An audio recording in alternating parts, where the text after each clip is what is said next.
This was the site 400 kilometers above the Earth's surface as SpaceX completed its most important mission to date.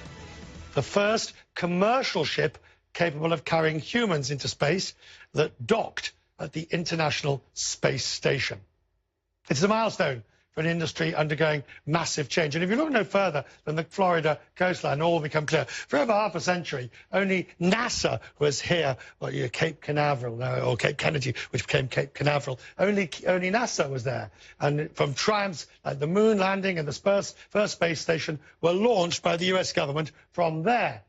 Now, NASA stopped flying in 2011.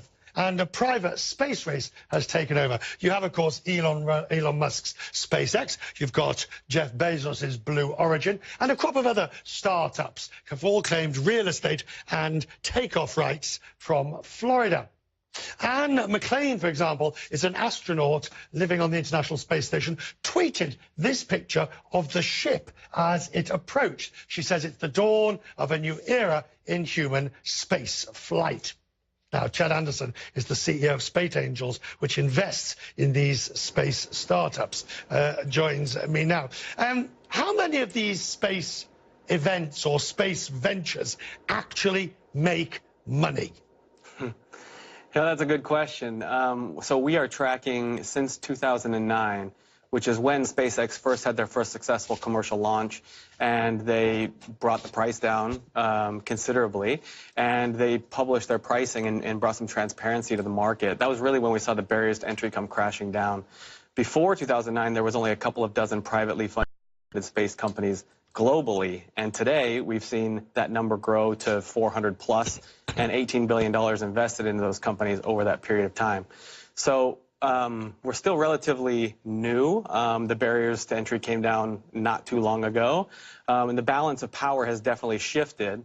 And we've seen a lot of new companies coming on the scene. They're just starting to generate revenue now, but they're very much in the startup phase. So seed and Series A is where the action is. So where is the money, though? Is it in, is it in for those companies who are providing widgets and bits and, let's face it, they're going to make money and profits regardless because there's enough people who want those sort of things? Or is it going to be the end user, the Virgin Galactic, the Blue, the SpaceX? So I think everyone has a role to play, and there's money to make all along the space economy.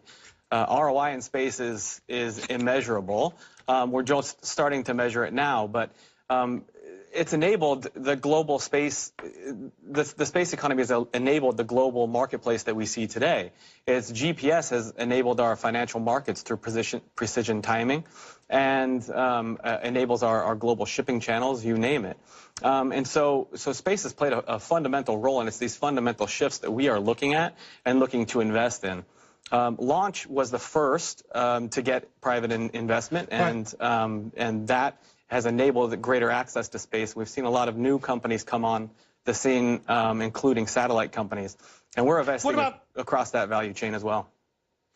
Okay, so what about space tourism? The sort of thing that you're investing in, as I see, is really the commercial side of space. It's the industrialization. It's the industrialization of space to some extent, or the private industrialization, to be pedantic. But in terms of space tourism, who do you think will be the first to send a tourist into space? So we said that 2019 would be the year of commercial space travel, and that is turning out to be true. This launch from SpaceX is a key first step, and next up for them is an abort test and launching humans this summer. Boeing is following closely behind, and they should be launching astronauts to the space station this year as well. And there's two other companies, Virgin Galactic and Blue Origin, that are going to be launching astronauts to the edge of space later this year as well. They're going to do that for somewhere around $250,000 versus the tens of millions that it costs to go to the space station. But the key point here is that we're going from having, a world where there's one vehicle, the Russian Soyuz, that can take you to orbit, to 5 vehicles later this year. And a question for a word and an answer. Would you go? If I give you a ticket now, are you on your way, or are you just the money man? 100%. without a doubt. To the space station, to the moon, you name it. Right, well, just as well, I haven't got the money, so I'll have to come to you to borrow it to send it back to you. Good to see you, sir. Thank you. Fascinating.